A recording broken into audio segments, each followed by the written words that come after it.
Welcome home, everybody. Right, just a quick video because we're gonna harvest some of the potatoes. We've got some first early potatoes here, which, to be honest, this year I wasn't going to bother with first early. You just got spiked in the arse. Have you? Did it get you? Or the It raspberry. got you. He threw me off now. Yeah, I wasn't going to do first earlies this year because I did some last year, and then they seemed to come like really close to the second earlies, and I just ended up with loads of small potatoes that I didn't really need so much. But I got gifted some by somebody, so I had a couple of extra buckets, and I thought, sod it, I'm going to try a few. So I did some first early potatoes, which I've called foremost. I think they were foremost, and then I've got quite a few second earlies because I did some of these last year, and I really liked these. They were lovely. So I did some Charlotte. So I've got 8 buckets this side, and they're home saved seeds. So they're ones that I purposely saved last year to reuse as seed potatoes this year. And they all look like they're dying back. So I don't know whether that's because they're just finished or the thing is that they say if you buy seed from a shop, you're a lot less likely to transmit disease over. I think they're grown at higher altitude or something, or something like that. Ask Google, he knows more than me. But yeah, basically the seed potatoes, they all look a little bit greener, and the ones that are home saved have either grew really fast and started to die off because that's what the foliage does when they're ready, um, or maybe that's why you should buy seeds from a shop. But I've got Charlotte here, which I'm going to do. I'm just going to cut the tops back. Compost bin. So I'm going to do probably 2 buckets of the Charlotte ones, these home save ones, just to see what's going on in there. So I'll do that one and that one. Oh, no, they don't look like there's anything wrong with him. Charlottes are obviously a salad potato, so they're not going to be absolute monsters. I've got obviously the foremost ones, which are the buckets in this row that you probably can't see because they're beyond the asparagus and the raspberries. They're my first earlies. The Charlotte's the second earlies, and then I've got Desiree or Desiree or Desi something and King Edwards on this side, which are my main crop potatoes. So what I'm going to do is I've been around the bottoms of all of the buckets here and just removed like a few of the lower leaves that were looking a little bit yellow and a little bit just to clean it up for a couple of reasons. One, I've obviously used fresh compost, so as they've been in there, they've been growing. It's broke down a little bit, so now I've got 4 inches at the top of the tub that I want to put a little bit more compost in. So when I harvest these potatoes now, I'll show you when I put them through the riddle. The compost that I've got that comes out of these buckets, I'll use them to top up the buckets where now they're a little bit low. A couple of reasons for me wanting to top them up is one, most main crop potatoes, they grow. I can't remember which ones, whether they're indeterminate or determinate. I think they're indeterminate, the main crop ones, and basically they'll grow on multiple levels. So if you keep chucking soil on, like I think the technical term's earthing up if you're growing them in the ground. If you keep chucking soil on, they'll keep growing in the layers as the layer gets higher. Whereas I think the second earlies and the first earlies, they just grow on one layer, so there's no point in putting more soil on the top. So I've took some of the lower leaves off. I'm going to put some more compost on, and more compost obviously holds more moisture. So that's another reason. And sometimes when the potatoes are growing and it sinks a little bit, they can push to the surface. Like you saw how close this one was to the surface.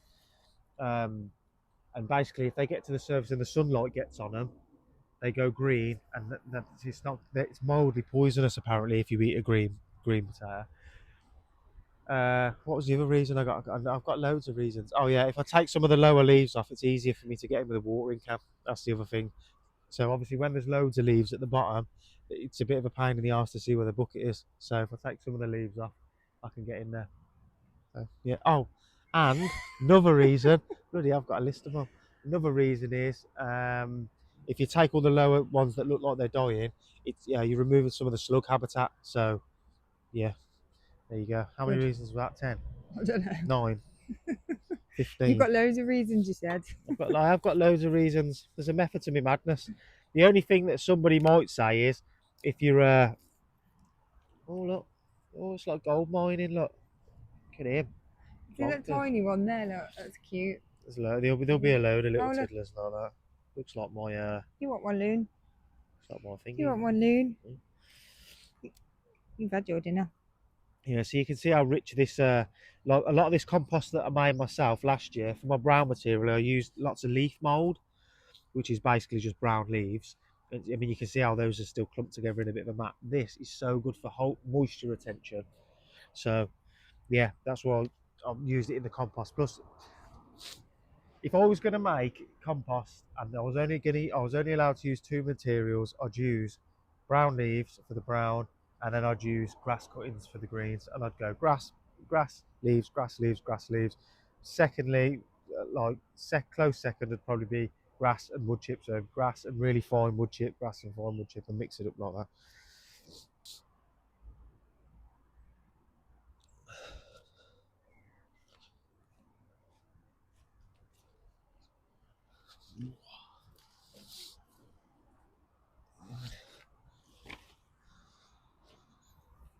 Like normally what they say is like a main crop potato is the ones that you store. So you know when you buy your potatoes in the supermarket, it's a main crop normally, and you know they're the ones that get stored over the winter, so you can keep going back and using them.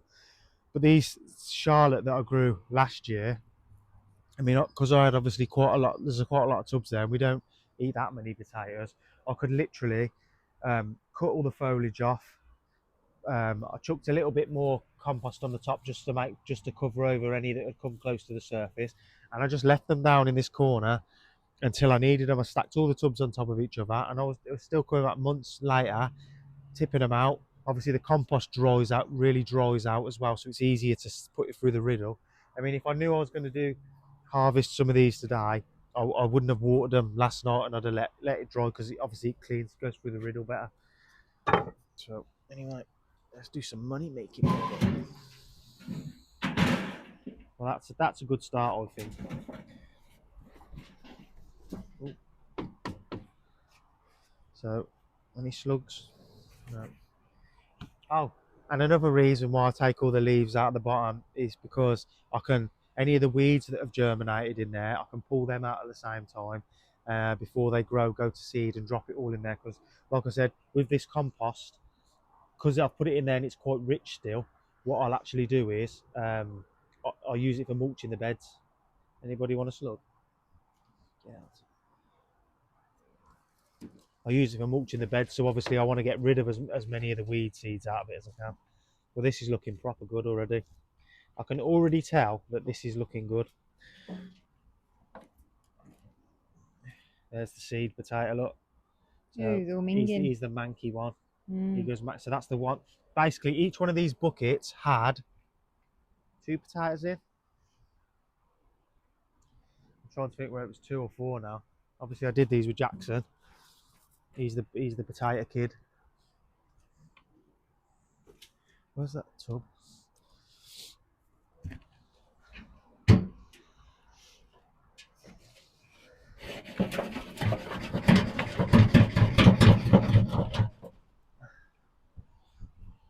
Yeah, so I think each one of these pots, I think containers had 2 potatoes in.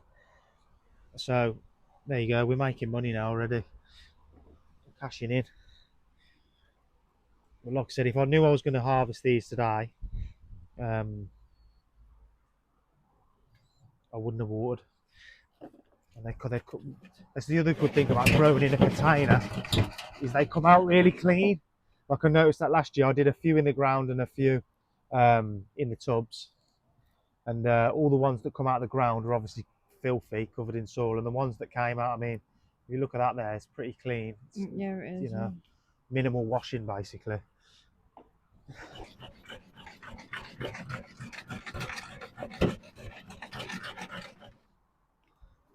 So for anybody that's interested, the seed potato was probably about that big. Normally about the size of an egg. And so if you think we've got 2 of those, bang them in a pot, and then we've ended up with all of these. And like I said, these were my home save seeds. So if you can imagine next year, if I get 2 of these, which I've harvested now, and they're still good, and I'll push them in the ground next year, and then that's what it's done. So these have cost me nothing. So that was good. These are basically free potatoes. I mean, the only thing they've cost me is the tubs, but you know, I think I've been buying these tubs, 10 tubs for about 35 quid. You know, so I've had some of them 2 or 3 years. What I've been tending to do is just buy 10 every year, buy a new 10, and then it's like minimal input, and then every year I can grow some slightly more potatoes. I mean, you can still see some of this, like how rich this soil's still going to be because it's got that's the manure that some of the manure from last year that I've put in there that it's been growing in. But what I'll do with this is, obviously, I'll riddle it off, and then anything that's a little bit bigger, obviously, there's a cheeky stone in there, we get rid of him. But anything that's still left in here, obviously, look, still got the worms in and stuff as well. Then I'll just tip that straight into here, and it goes back through the cycle. Breaks down. Obviously, the good thing about it is it's already got some of the microbes in there that you need in your compost. So if you're putting something in that's already been through the cycle, it's already got the microbes in, it's already got some of the worms in there. You chuck them in there, and they're already in there. So it's like almost like a bit of a compost starter. There's blatantly going to be a couple of tiddlers. And then, like I said, this. I mean, look how lovely that is. That's literally all been made here. And the only downside to reusing this sometimes is when you get one of these little tiddlers that are in there, they want to start growing. They do. So they want to start growing, and you'll get little plants pop up somewhere, but you hoe them off and they're okay. Well, I think of 2 potatoes that's cost me nothing. 1 tub that cost me, what's it, say 35 cents, so £3.50 for a tub. Compost that I've made myself that I can reuse. I mean, if you look at that, that's good compost. That's absolute plant food, plant fuel. So, like I said, the muck. I think what do they do? 4 barrows for 7 quid. So I'll spend 14 quid. I'll fill that to the absolute brim, let it break down a little bit, and like I said, I'll try and get a year in advance with the muck. Like that's empty now, pretty much. So they've got a little bit left over. I'm going to fill that to the top, and I'm a year ahead. And then I'll mix 50% of my homemade compost with a tiny little bit of the horse muck. Oh no, it's not horse. Is it cow manure? And then I put a tiny little sprinkle of bloodfish and bone meal in there, mix it in. Jobs are good. Get 2 potatoes, put them in about a third of the way up the tub, so down here. Push the 2 potatoes in, fill it back up. Jobs are good. I can't remember if it's 2 or 4. That's going to annoy me now. That is whether I put 2 potatoes or 4 potatoes. Because, like I said, the main crop potatoes, they'll grow and they'll keep growing and they'll keep forming all the way up. The second earlies and the first earlies generally they'll only form on one level. So sometimes I might have put 4 in here, I can't remember. But sometimes what I might do is put some soil in the bottom, put 2 in, put some more soil in, and then put another 2 there. So they'll all grow. But I'm calling that out of 1 tub of potatoes, which I saved for myself, good. I'm happy with that. That's good. That's a good result, that is.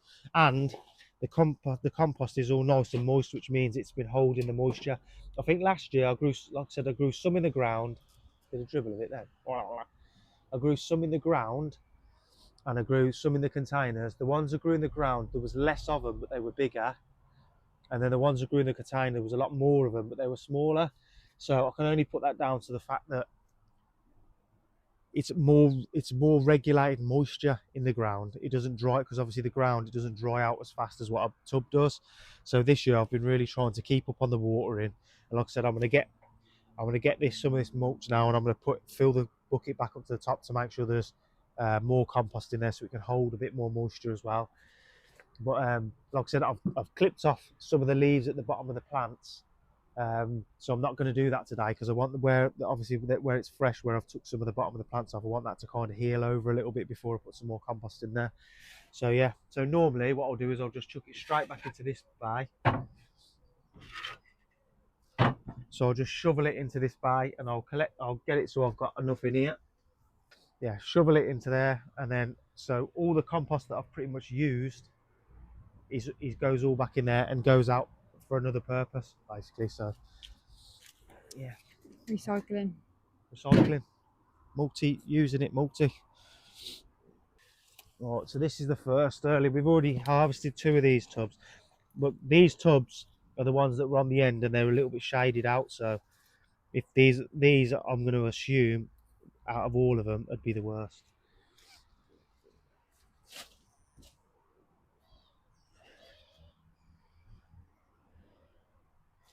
Did I show you I said a toad the other day? No.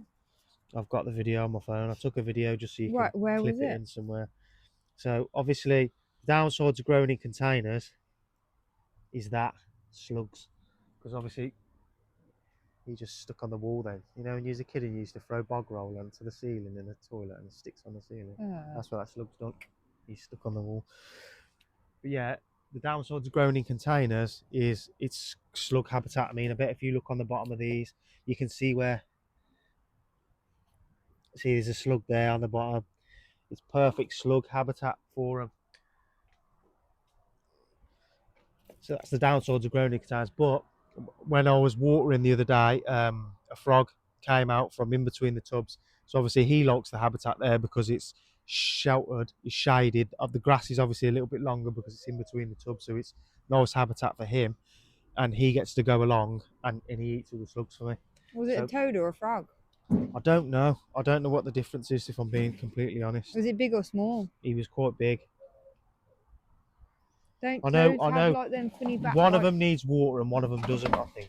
So, like, but I'm not too sure which way round it is. So, Well, a frog needs water, doesn't it? huh? I think the frog needs water, doesn't it? So there's a rock. I've grown a stone. This is well soggy in here. Oh no. Now this happened to me last year. Same. Ants. Oh, is that what that is? There's lots of ants. Look at the eggs in there. Look. Oh dear, it's red ants as well. Well, as long as I haven't eaten my tires. Yeah, so they're not looking too fantastic, really, are they? Is that too? Yeah, I didn't see. To be honest, this even just looking at the foliage, I was looking at the foliage and I thought they don't look like they're doing that well. Look. What I'll do is, like I said, I do reuse the compost. And last year, even because the ants are in there, what I've done was I put a piece of cardboard down. I tip the compost onto the cardboard, and then they dissipate. They go wherever they want, and they, I don't know, do a runner, pick up all of the eggs. But obviously they don't like the nest being disturbed. But yeah, red ones.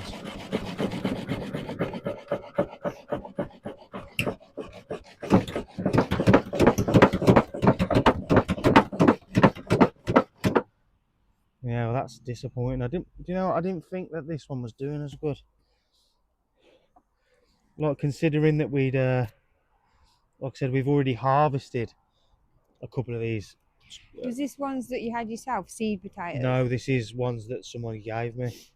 I mean, look how small them are. They're not even worth taking, really. But like I said, out of all the tubs I've got, these 2 look like they're the worst. Just rubbish. No good. Well, I mean, was that like 3 or 4 in there? But again, like I said, this isn't a variety that I'd necessarily have chose. Like, I really like Charlotte because I just think they're a bit bomb proof. This one looks a bit more promising. It almost doesn't look ready, but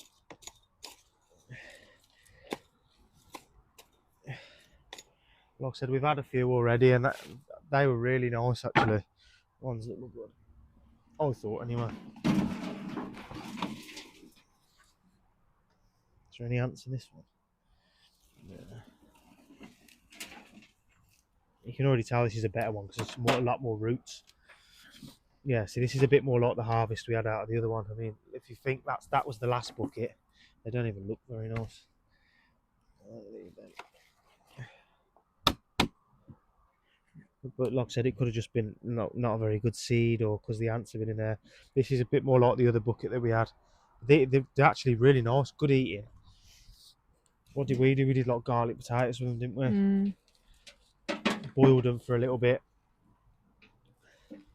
The thing is, when they're this fresh, like, and if you was to take that out and eat that now, the skins haven't toughened up, or you know, because normally what they'll do is with a main crop potato, they'll take them out the ground and then they leave them on the surface in the sun so that the skins can cure a little bit, so that they travel better, and they're a little bit more shelf stable then.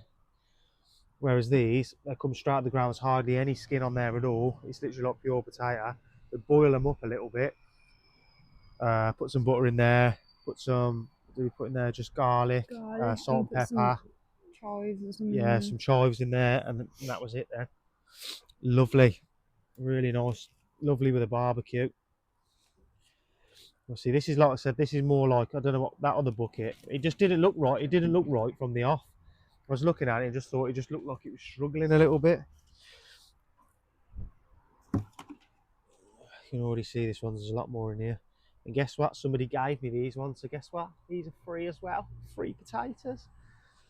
So I think we worked. How many strawberries have we had up to now? What did I say? 6.3 kilograms, was it? Yeah.